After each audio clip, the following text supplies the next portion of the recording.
Alright, so I got a couple more finishing things to do to the car.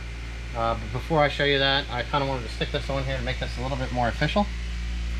So we actually have a blue sticker that says Matt's Need for Speed for the YouTube channel.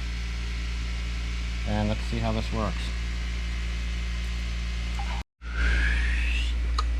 Through a little bit of fumbling, messing with that, there was no sense of putting all that on video. That's what that looks like. But what we're here for is we finally have got our rear brake stuff in stock. I have everything cleaned up on this one side. I just started getting the paint on. There's the rotor. I just figured I'd do a little quick thing here, show you what we have going on, what it looks like, what we're starting with, and basically popping the caliper off. There's 2 bolts here. This lifts out this way. Then we're using these to compress the caliper because we are installing new brakes. I'm popping my brake pads off with the flathead screwdriver right here and removing the rotor. So we have the caliper, the rotor, and the pads removed. Just figured I'd try to show this a little bit of prep.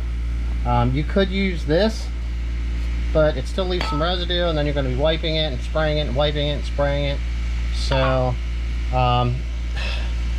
as weird as it sounds, I mean, you can see what it looks like here.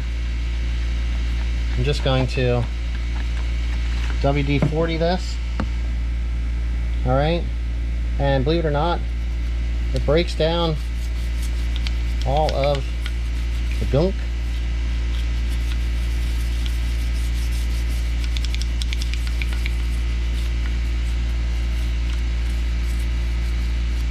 That is on here. Okay, just doing this to show you real quick. All right, I'll probably have to hit that again. I am going to do this side and the front, where you're going to see, and make sure that it is really clean.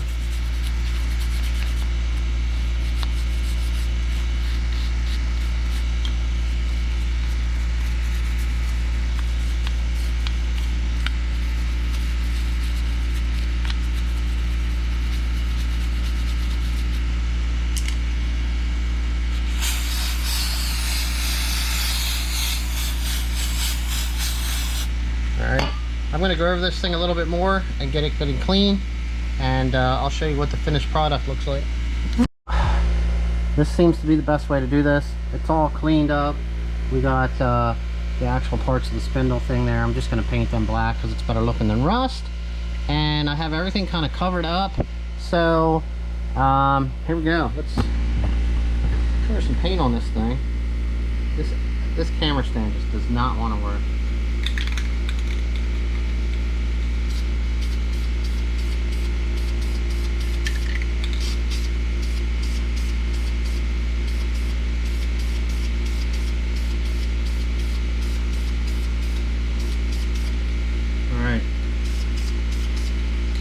A little bit of paint. It's going to take a couple coats, and I'm going to hit the other ones, and I'll show you what it looks like when it's finished up.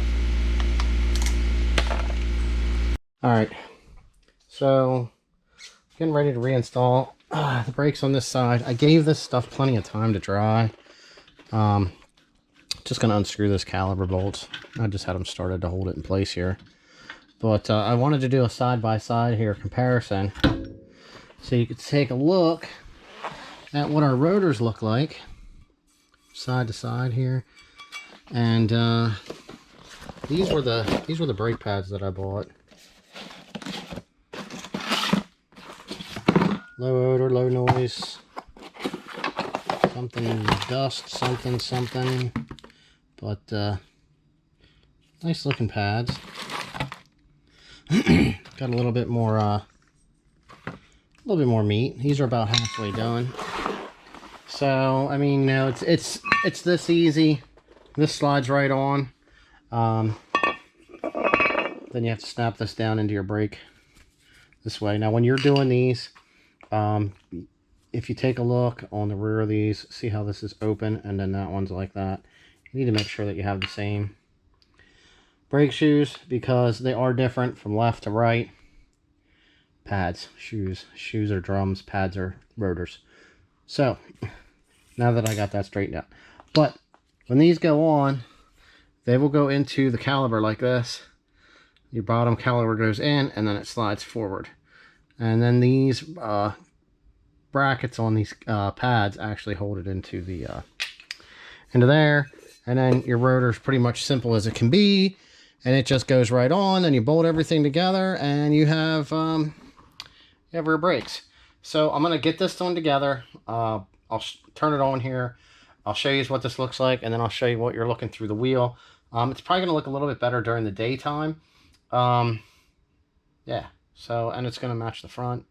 Like I said, I'm not sure on wheels now. Even though I really like these wheels and the way that they look, you just can't see the brake caliber enough now. And you spent that money on that brake caliber, don't get me wrong, to stop for function. But to see that on here just looks so much better. So I'm going to get this together. We'll see what it looks like. Go from there. And this is done, and we're one step closer to getting to the show at Carlisle. All right, all mounted up. Did what I could to not scratch this stuff, but with it being paint, it's bound to happen.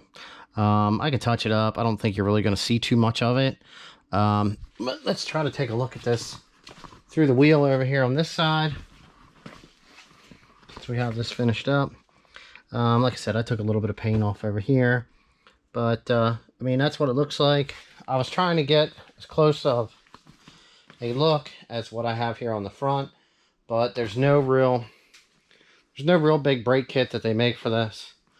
I think Brembo might make a kit that I heard at one time. I didn't do any research on it, so don't quote my words. And you can install it, but you sacrifice losing your e-brake. So that's just something else to keep in mind. It's a shame Wilwood doesn't do anything, but most of your stopping power is all in the front of this car, not so much in the rear. I mean, maybe it would be nice if there was some kind of kit, but I mean, it's not like you drift this thing, so you don't need a hydro block to slide the ass end around. It kind of just that's kind of pointless on something like this, being that it's front wheel drive. But yes, all together, got one tire to stick on, a little bit of cleaning yet to do for this thing. We are now a couple days out. This is our last week of prep. Like I said, I do have my window sticker now on. I will have some of these with me. Yeah, just getting there. Definitely getting there. All right, that's it. Brakes are done. That's all we're going to get done in time for the show on this car. And more build stuff to come.